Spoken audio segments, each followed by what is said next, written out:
Hey everyone, and welcome back to another edition of the Cine Geek Sit and Talk. I'm Roy, And Angela, and for this episode, we are going to be talking about the most anticipated Disney Pixar most film. anticipated ba? Hindi ba? Pero kasing matagal naman silang walang Disney Pixar na. Di ba yung last na Disney Pixar? Wait lang fact check natin. Hindi. Ang pinaka tumatak lang sa akin na pinaka last pa was Turning Red. Wow. Mas kumarigaw sa pandemic pa yun Sige, wait. Pero anyway, if you haven't, or nakita nyo sa thumbnail, we're talking about Hoppers, the US Disney Pixar film starring Piper Perda, no, si Mabel, alongside Bobby Moynihan and a host Many other of other actually great surprising voice actors. yes, great voice acting na talent dito sa sining to. Yeah. So, we already uploaded our walk and talk after watching the film last Feb 27. So we're uploading this on the 3rd of March kasi we have to follow the embargo. Review embargo. Ayan o. Naka-ano pa tayo eh. Fresh na fresh po sa sine. Fresh out of the cinema. So, since doon sa ating walk and talk, non-spoiler tayo, dito, full spoilers. Okay, sige. Mauna ka na, Ange. Alam ko kasi, nung bago tayo lumabas ng sinihan, you were buzzing talaga about this film. What did you think of Hoppers? Like I said dun sa walk and talk, I really wasn't expecting anything. Kasi nga, it's a new IP. Hindi siya sequel. So parang we don't have any idea kung paano ba itong tatakbuhin itong story nito. We don't know the characters. And I can honestly say na sobrang pleasantly surprised ko. Not just pleasant, but that is an understatement. Kasi as in talagang sobrang na-happy ako. Talagang good vibes tong movie na to. Especially, well, yung mga characters sobrang cute na eh. So it's really easy to root for them and to like them. And yung mga quirks nila sobrang funny. Pero the writing itself, the story, sobrang deep niya. I wasn't expecting how deep and full of heart it was. Talaga. So, parang tuntua lang ako kasi parang Disney Pixar is able to again produce another story that's fresh, that is not a sequel. And very timely. Oo, and very important. Very important. Oo. I mean, kasi kapag tayo nanonood tayo ng Disney Pixar noon, ina-expect natin na parang, okay, deep talaga. And for the longest time, I mean, simula kasi din nung nagka-pandemic, I guess, na parang medyo naggumanon yung quality ng mga Pixar. Like yung aforementioned, sinabi mo yung Turning Red. Okay naman yung Turning Red. Oo siya, pero parang siyang napaka-niche niya. Kumbaga. For women, parang para sa babae talaga siya eh. Ang ano iniisip ko, was Elio, yun. Disney Pixar, at yun yung letdown. Medyo- Yun ako na-disappoint. Oo. At saka nakakatawa doon sa Elio pa yung parang iba yung pinramis niya na kwento doon sa mga trailers niya. You can Nung honestly year ka. feel the rewrites and Oo. yung naging problems behind the scenes kasi I heard na paiba-iba din daw yung director nun. True. At yung may Lightyear pa pala. Ay, oo. Tapos may Onward pa. Oo, yeah. Parang that was a string Ay, of God. movies na Disney Pixar na medyo mid. Hindi naman siya hindi siya parang nag-downhill yung quality nila. Pero parang siya Those movies weren't bad. nag-cruise control sila. Pero You know hindi that naging, Pixar, Yeah. you know that Pixar can punch above its weight. Especially with Inside Out. Oo, pero parang yung from Onward, Luca, Turning Red, Lightyear, Elemental. Ayan din medyo... Elio. Ang exception lang dyan na talagang I love Soul. Yun talaga sobrang, I mean, Pero niche din yun. pero siguro dahil mahilig tayo sa jazz. Yes, Kaya yes. talagang nakiliti tayo sa Soul. Ah, Pero yun na nga parang nawala yung universal, for the lack of a better term, universal gut punch.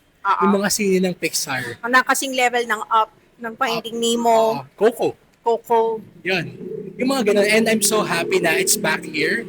So, yung ganun siya, ile-level mo siya doon sa mga yon. This is top tier Pixar movie filmmaking talaga. Kasi, I mean, sobrang simple lang. Sobrang napaka simple lang nung premise niya.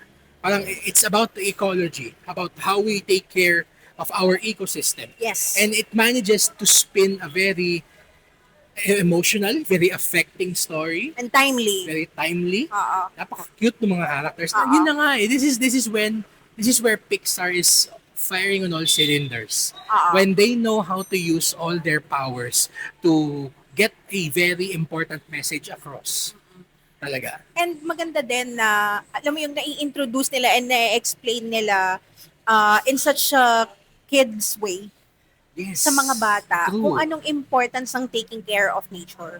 True. Na everything, lahat ng nangyayari sa mundo, we are all part of this. Yes. And kailangan alagaan natin yung nature, alagaan natin yung mga animals, alagaan natin yung trees, tsaka yung mga ano natin, lahat, everything that's part of the ecosystem because we are all in this together. Sobrang ganda ng message eh. And through the magic of editing, makikita nyo bigla ang aming pagkain. Tada! Meron tayong chop suey. At meron tayong, ingat. Mainit. Sobrang bagong luto. Pansit Canton. At ang aking favorite, Lugaw. lugaw. Tuwalya. All from Mang Boy's Lugawan. Mang Boy Alfredo. Mang Boy Alfredo. Lugawan, dito sa Quezon Yes, in City. Quezon City, one of our favorite na kainan dito. So, yeah. So to continue, yun na nga, grabe yung talagang impact ng storytelling ng Pixar and how they are able to, make very, very timely messages, very accessible to children. Kumbaga, alam mo yung naisip ko actually dito, para siyang Finding Nemo for this generation. Yun siya, talaga. Kung gaano siya ka-important yung taking care of the ecology, while still using characters that are very, very, very, very cute. Talaga. Ako naman, ang naalala ko sa kanyang movie, para siyang Flow. Remember Ganun yan. that movie? Ano ba siya? Lithuanian? Parang gano'n na. Pero yun, walang dialogue yun. Walang dialogue, pero it's about the relationship of different species. That's true. Pero they have to work together in order to survive. Oo. So parang ganun yung message no, na ganun din yung dito sa Hoppers. Sa Hoppers, yan. Pero baka naman isipin ng mga tao dito na sobrang parang iiyak pa sila ng iiyak. Hindi, I mean, yung sinasabi doon sa mga blurb sa trailers na parang this is the funniest Pixar movie to date. Yes, super. It is the funniest Pixar movie to date. And alam mo, Talaga. in comparison sa Zootopia, parang mas natawa pa ako dito. Mm-hmm. Parang mas situational yung comedy dito, whereas dun sa Zootopia, mas more reference after reference, visual gags siya. Yan, oo. Oo, dito talagang matatawa ka dun sa mga characters, dun sa situation, yung mga punchline talaga, the setup of every joke was sobrang satisfying. Talaga. Nakakatuwa talaga siya. And ako kasi, I mean, I'm of the parang proclivity, kumbaga. Mahilig ako dun sa tipo ng comedy ng parang Family Guy. Yung tipong quick cut comedy na may sasabihin si character A na nakakatawa or mundane. Tapos biglang magka-cut siya into a situation na sobrang talagang utterly hilarious. And I love na yung humor ni Pixar is evolving to show that. Wait lang, di ba spoilers na to? Oh, spoilers na to. So pwede ko nang sabihin yung favorite ko na jokes. Go! Sige, go. Ako favorite kong joke, yung yung sa shark, nung lumabas yung shark. Sobrang gusto ko yung parang niya, Si yung Apex music build-up Predator. niya. Oo, parang, Oo. hindi naman niya kinuha yung Jaws na theme. Hindi. Hawig lang. Pero hawig. Oo. Pero you get the reference as soon as True. nung lumabas. So parang, oh my God. Speaking of cinematic reference, di ba ito pinakita natin sa trailer, yung sinesave or war nila si Mayor Jerry played by John Hamm. Tapos, andun sa labas ng bahay nila, nakaantay na lahat ng mga birds. Saan yung The Birds ni Hitchcock? Ang daming yung nakaantay ng mga ibon.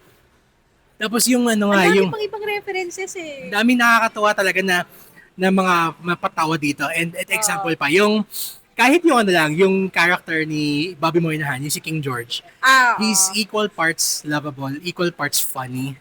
Talaga. Tapos ito pa, sige, spoilers ha. Nakakatawa din yung nagdevelop sila ng rapport ni Mabel, sila ni George, na gusto niyang maging advisor niya, si Mabel. Ay, oo. Paw of the King. Tapos yun pang ano, As you may kami dito. ginanon. So parang Game Hand of of the Thrones King, nerds. You're gonna get that. Ano pa ba? Super funny nun. Yung ano, milk The drinkers. Milk, ayun. The Ay, mammals. Diyos ko, yung nakakatawa kasi ito pa. Sa trailer, pinakita tong si Insect Queen. Parang siya Oo. yung head nung Council of Kings Ay, and tuwang-tuwa Queens. ako dun sa council. Alam mo, it's giving Zootopia. Yeah. Ano nga, nakakatawa kasi parang siyang parang siyang, alam niya yung Game of Thrones references niya. Ah, Yun talagang yung mga houses. May kanya-kanyang oo. mga leader, mga lords and ladies. Pero mga kings or queens sila ng kanya-kanyang mga Pati yung, oo. part ng animal kingdom. Pati yung mga spoiled nilang mga anak. Yun, oo, right down to that. Oo. Oo, I love Parang si it. Joffrey, si Insect King. Oo. Oo, yun, watch me pupate. Tapos paglabas niya biglang si Dave Franco. Ay nako. Sige. It's funny kasi this movie goes into directions where the trailer doesn't really spoil, Reveal, yeah. reveal. Especially yung back half niya. Oo. Kasi parang, yun din yung medyo ano ko doon medyo parang na-taken na back ako Kasi parang yung lahat ng nasa trailer, binuhos na niya nung mga first 45 to 50 minutes. So parang naisip ko, saan pupunta to kwento na to? And I loved kung saan siya nagpunta. Mm. Kasi hindi ko siya ine-expect na ganun siya kalalim pala. Oh. And may stakes talaga. Ramdam mo na yung mga characters, they're really parang their survival is on the line. Oo. Kaya you can't help but root for them. Ako, ang daming times na sobrang na-emotional ako, naiyak ako. Especially dun sa mga speech ni George. Doon ako Oo. na parang animal ka. You are a prey. Pero Oo. parang you have faith in And the goodness of humans pa. everyone na parang things will work out. Parang where do you get that kind of optimism? Yun. Ito. Sige. I'm so glad that you brought that up. Kasi nakakatuwa na ang message niya isn't the run-of-the-mill parang treat animals kindly. Or humans bad. Humans bad. Oo. Imbis na parang kawawa naman yung mga animals na tinatrato sila ng ganun, basically ang message ng scene na to is we can all coexist. There is a space for us to all Exist together. exist together in this world, in this earth that we have together. Kasi yun yung yun yung sa simula Yun yung gustong gawin ni Mabel na parang gusto niyang paalisin yung progress na nangyayari doon in the yung sacrificing yung habitat ng mga animals. And of course, masama yun na yung we drive out the natural parang Order of nature. oo. Pero hindi siya dumating sa punto na parang masama yung yung ginagawa. Kasi parang wala yun yung that's the human nature din of things We are as a species meant to progress. Yes. And there's nothing wrong with Nothing that. wrong with that. Pero ang gusto ko din yung ginawa nila is they basically said na we can progress pero we have to be mindful of our nature as well. Yun. We had this very bustling conversations outside of the cinema kasama si Cholo, CBO channel, shout out. Hi, Cholo. Hi, Cholo. He said na there can be a real debate over this movie na parang sino ba talagang masama. And Or, meron ba talagang meron masama? bang masama? May villain ba? Kasi you can see that Mabel and Mayor Jerry represent two sides of extremes. 'Di ba? Si Mabel yung super tree hugger na nature yung mga conservationists.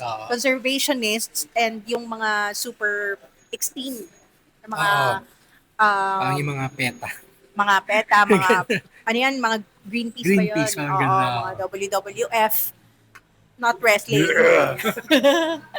Pero yung kabilang side naman, yung humans na for progress, for infrastructure, and for building society. Human society. So, ang ginagawa nila, lagi silang nagbabangayan. They can't meet halfway. They can't compromise. Pero, yung message from George was that we're all in this together.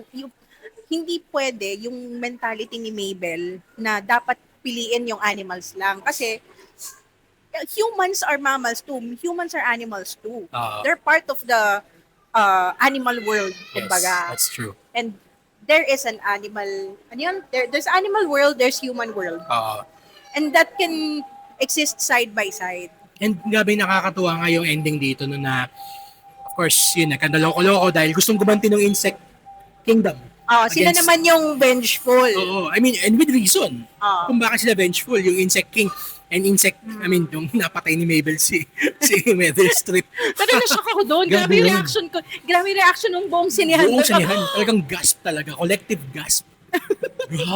Wait, Meryl Streep yan, di ba? Bakit nandito na siya for 5 minutes? Ginanon lang siya. Tapos pisat lang. Tapos pinisat pa. Pinunas pa. Pinunas pa sa pader. Ay, Grabe nako. yung row natin. As in, grabe yung Talagang reaction. shock na shock tayo doon. Oh my God. Pero yun na nga eh. Parang even then, kahit yung galit nung Insect King, yung anak ni Meryl Streep, si Dave Franco na naiwan niya, alam mo din kung saan siya nanggagaling, kung ba't siya galit eh. Pero Kaya yun nga nga yung walang- message, yun parang nga eh. nothing gets resolved with anger. True. Yan. Kasi yun eh, parehas silang galit eh, si Jerry at saka si Mabel. Oo. Pero once they saw the wisdom of either side, Oo. doon nila naintindihan na, okay, we have to meet halfway, we have to compromise. We can't just be pro-animals, we can't just be pro-humans. Parang there has to be a middle, That's a middle ground. That's true. Kaya talagang I really love the acting, the voice acting is fantastic. Sobrang on point lahat sila. Yung mga ibang cameo pa dito, like sila Ego Wodim, si Vanessa Bayer. Mga SNL pala, no? oo, si Steve Purcell. Basta ang dami po mga SNL na mga alumni nandito. Si Son Ham, sobrang gusto. Alam mo yung ano niya, yung meme niya sa Instagram, yung gumaganon-ganon siya. Parang na-imagine ko gumaganon siya doon sa You Make Me Feel Like Dancing. Ay, yung, si even then, yun na para siyang pinakita doon na talagang, I mean, oo, short-sighted yung kanyang hindi pag-alaga sa mga hayop. Pero yung ginagawa niya to build and build is for him to take care of his family. And it's also to take care of his city. His Kasi city. kitang-kita mo naman na well-loved siya nung constituents niya. Yun. So he's Oo. doing everything for the progress of his city. That's true. So parang to demonize just one side is very simplistic. Kaya- Hindi siya dapat gano'n. It's True. not black and white. Napaka-nuanced netong conversation, netong scene na to. Oo nga, Ang isa ganda. rin niyang mature, no? Yes. For a movie that actually parang fable nga siya eh. Kasi For- it's about animals. For a movie that shows the cutest CGI animals this year. Ay, oo, I love the Ang texture. ganda. Nakakatawa Oo. sila. Yung, lalo na yung, nung hindi na niya makausap sila George, tsaka sila Loaf. Kamukha nila yung sila Mga pusa na naman natin. Ang cute nila. Ang cute nila. Basta kapag may animal sa movie talagang hands down. 5 out of 5. Wala na. Parang ano na ako, iiyak na ako. I'm just a crybaby. Catnip. Ay naka. Pero yeah, I guess we can end our conversation there. This is a very good movie. Pixar is back in top form. Yes. Ang ganda ng kwento, ang ganda ng direction, animation again. Pixar, I mean kahit naman sa mga latak ng Pixar, na malatak, yung mga cruise control movies mids, nila, yung yung mga mid movies nila, their animation was still Top notch. top tier. Oo. And dito, parang siyang, kaya namin masabi na parang Pixar is back kasi it's top tier animation with top tier storytelling. Oo. It's Pixar strengths talaga. It's back. Alam mo, not only do I wanna watch this movie again, I wanna buy the plushies. I want the George at home. Gusto ko yung George, gusto ko yung Loaf, gusto ko yung Mabel, at gusto ko din yung Ellen the Bear, at gusto ko din ng Tom Lizard na plushie. Lizard. Shout out kay Shokoy. Shokoy. Life-size lizard. Ay, nako. Sige, bigyan natin yung rating. Anong rating natin dito? Easy. A+. Easy A+. Talaga. Yeah. So, again, this review comes out. It's gonna show the following day. Okay? Don't miss this. Watch with your kids. I'm pretty sure na hindi lang magiging parang eye candy yung scene na to para sa mga anak nyo. I'm 100% sure that the kids are going to ingest the message. Oo, alam mo Talaga. ba, dito ko lang natutunan na beavers pala are nature's engineers. They build dams para, for an ecosystem in a pond or That's in true. Ano ba yun? Parang Glade, no? Yung Glade, yun yung Oo. pinoprotektahan ni Mabel To supposedly. flourish. Yan. Oo. So, napaka-importante pala ng existence ng beavers sa ecosystem. That's true. Napaka-educational niya rin pala, no? That's true. Ayun ako. Sana yung itong world ng Hoppers, dun sa dun sa ginagawang Pixar Zone na bago. Sa Hong Kong Disneyland, yeah. nire-renovate nila yung Pixar Zone. Oo. Kasi supposedly ang Pixar Zone ngayon is just yung Toy Story. Toy Story. Actually, puro Toy Story. Yung RC Racer, yung parang Sarge's Parachute Drop, Oo. tapos yung si Slinky Toy na parang roller coaster na gumaganon Nakasakay ka ba doon? sa Slinky. Oo. Parang masyado mahaba yung pila nung pumunta tayo last. Pero I'm pretty sure ito, nila. Sana nakasama to. Yan. Pero I'm willing to bet na na naman. Toy Story na naman to kasi may Toy Story 5. Yeah. Ayun ako. Okay. So, yeah, let's call it an episode there. Don't miss Hoppers. Again, an A+ from the Cine Geeks. So for this Sit and Talk, I'm Roy. And Angela. See you in the next one.